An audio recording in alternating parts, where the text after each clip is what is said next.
Welcome students in the channel learn with Pankaj Kumar. आज की इस वीडियो में मैं आपके लिए एक्सप्लेन करने वाला हूँ हिंदी में second chapter of Vistas the tiger king. इस चैप्टर के ऑथर हैं रामास्वामी कृष्णमूर्ति, जिन्हें कल के नाम से भी जाना जाता है। तो चलिए शुरुआत करते हैं इस कहानी की। ये कहानी है प्रतिवंदनपुरम के राजा की, यानी कि जलानी जंग बहादुर की। वैसे तो उस समय इन्हें काफ़ी नामों से जाना जाता था, लेकिन एक जो नाम जो कि सबसे अलग था वो था द टाइगर किंग। और ऑथर कहते हैं कि जो भी इनका ये नाम सुनता द टाइगर किंग, उन्हें इनसे मिलने की इच्छा होती, लेकिन ये इच्छा अब पूरी नहीं हो सकती क्योंकि अब टाइगर किंग नहीं रहे। और वो किस तरह मरे ये तो वो अंत में ही बताएंगे।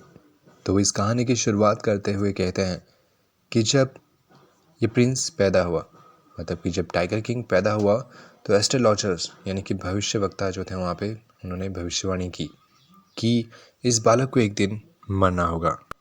The child will grow up to become the warrior of warriors, hero of heroes, champion of champions, but. और वो बोलते बोलते एकदम से रुक जाता है।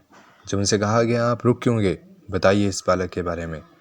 तब जब उनसे पूछा गया ये चीज़, तो वो बोले कि ये बालक जिस नक्षत्र में पैदा हुआ है तो एक दिन इसे मरना पड़ेगा। और उसी समय एक चमत्कार हुआ। 10 दिन के जलानी जंग बहादुर ने बोला और उन्होंने कहा, ओ वाइस प्रॉफिट्स, हे बुद्धिमान भविष्यवक्ताओं। जब उन्हें यह आवाज़ सुनाई दी तो सभी हैरान रह गए। और अचानक से उस बालक ने वापिस से कहा, it was I who spoke, ये मैं ही था जो बोला। ये सुन के चीफ एस्ट्रोलॉजर्स हैरान रह गए। उन्होंने अपना चश्मा निकाला और उस बच्चे की तरफ घूर के देखने लगे और सोचने लगे कि मात्र 10 दिन का बच्चा बोल रहा है, और बोल ही नहीं रहा है बल्कि ये इंटेलिजेंट क्वेश्चंस भी पूछ रहा है। आगे वो बच्चा कहता है कि जो भी पैदा हुआ है उसे एक दिन मरना पड़ेगा, और इसके लिए हमें आपकी भविष्यवाणी की कोई ज़रूरत नहीं है। आपकी इस भविष्यवाणी का कोई मतलब तभी बनेगा जब आप हमें ये बताएं कि मैनर ऑफ डेथ क्या होगा। ये सुन के उस चीफ एस्ट्रोलॉजर्स ने सोचते हुए अपने नाक पे उंगली रखी और अपनी किताब खोली और कहा, the prince was born in the hour of bull, the bull and the tigers are enemies. और इसी वजह से इसकी डेथ एक टाइगर के द्वारा होगी। और ये सुन के टाइगर किंग ने वापस से कहा, लेट टाइगर्स विवेयर। और इसके बाद कोई भी इस तरह का चमत्कार नहीं हुआ। इनकी परवरिश वैसे ही हुई जैसे कि उस समय के राजघराने के बच्चों की होती थी। अंग्रेजी स्कूल लिए गए, अंग्रेजी गाय का दूध पिया और अंग्रेजी टीचर ने इन्हें पढ़ाया। और जब ये 20 साल के हुए तो इन्हें जो है उस राज्य का राजा बना दिया गया। इससे पहले ये राज्य जो है कोर्ट ऑफ वॉर्ड्स के अंडर था, मतलब कि जब तक ये 20 साल के नहीं हो जाते, मतलब राज्य को संभालने के काबिल नहीं हो जाते, तब तक इनके जो मंत्री वगैरह थे, ठीक है, वो ये राज्य संभाल रहे थे। अब जब ये राजा बने तो हर किसी को किंगडम में वो प्रेडिक्शन जो एस्ट्रोलॉजर्स ने की थी जब ये 10 दिन के थे, वो भविष्यवाणी याद आ गई कि राजा तो एक दिन मर जाएगा। और ये भविष्यवाणी की बात जो है धीरे धीरे राजा के कानों तक पहुंच गई। और उस समय प्रतिबंधनपुरम में काफ़ी जंगल थे और उन जंगलों में काफ़ी टाइगर्स भी थे। तो महाराजा ने ठान लिया कि मैं टाइगर को मारूंगा। आप अपने सेल्फ डिफेंस में किसी को भी मार सकते हैं, तो टाइगर क्या चीज़ है। और उन्होंने अपना पहला टाइगर मार गिराया। और उस टाइगर को लेके वो राज्य में पहुंचते हैं और उस एस्ट्रोलॉजर को कहते हैं, देखो मैंने ये टाइगर मार गिराया, अब तुम क्या कहते हो।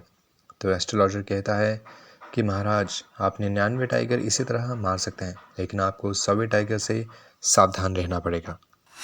ये बात सुन के महाराजा कहता है, क्या होगा अगर मैं 100वें टाइगर को भी मार दूंगा। तो इस बात पे एस्ट्रोलॉजर कहता है, तो मैं अपनी चोटी कटवा दूंगा, मैं अपनी किताबें फाड़ दूंगा और एक इंश्योरेंस एजेंट बन जाऊंगा। और उस दिन के बाद से टाइगर किंग ने टाइगर्स को मारना शुरू कर दिया और उन्होंने उस स्टेट में टाइगर की हंटिंग बैन कर दी किसी भी और के द्वारा। उन्होंने एक प्रोक्लेमेशन जारी किया कि कोई भी टाइगर के ऊपर पत्थर भी नहीं मारेगा, अन्यथा उनकी सारी प्रॉपर्टी जब्त कर ली जाएगी। और ऐसा नहीं था कि टाइगर किंग के सामने कोई भी खतरा नहीं आया। कई बार ऐसा भी हुआ कि बुलेट ने अपना टारगेट मिस कर दिया और टाइगर किंग को खाली हाथों के साथ ही बाघों के साथ लड़ना पड़ा। कुछ दिनों बाद एक ब्रिटिश ऑफिसर वहाँ पे आए। उन दिनों भारत में ब्रिटिशर्स का राज था, तो ब्रिटिश ऑफिसर को नाराज़ करना किसी भी राजा के लिए खतरनाक हो सकता था। तो वो ब्रिटिश ऑफिसर वहाँ पे आया अपनी पत्नी के साथ में, और उस ब्रिटिश ऑफिसर को जो है टाइगर के साथ में फ़ोटो खिंचवाना काफ़ी पसंद था, खास करके मरे हुए टाइगर्स के साथ में, और वो टाइगर का शिकार करना चाहता था, लेकिन राजा ने उसे मना कर दिया। और इस बात से ब्रिटिश ऑफिसर काफ़ी गुस्सा हो गया, और राजा को अपना किंगडम जो है बचाने के लिए कुछ करना था। तो राजा ने अपने दीवान को बुलाया और उसने सजेशन दिया कि आप उनकी वाइफ को हीरे की अंगूठियाँ भेजिए। और मद्रास की एक कंपनी से 50 हीरे की अंगूठियाँ मंगवाई गई, और वो सभी 50 के 50 उस ब्रिटिश ऑफिसर की वाइफ को भेज दी गई, और कहा गया कि इनमें से आपको जो भी पसंद आती है आप 1 या 2 रख लीजिए, बाकी भिजवा दीजिए। लेकिन उस ब्रिटिश ऑफिसर की वाइफ ने वो सारी 50 अंगूठियाँ रख ली।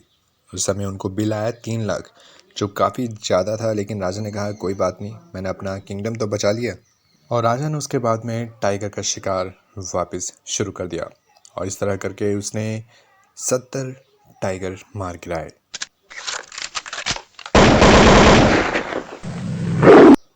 लेकिन अब समस्या ये थी कि उसके राज्य में यानी कि प्रतिवंदनपुरम में टाइगर्स नहीं मिल रहे थे, टाइगर ख़त्म हो चुके थे। तो वो काफ़ी परेशान था।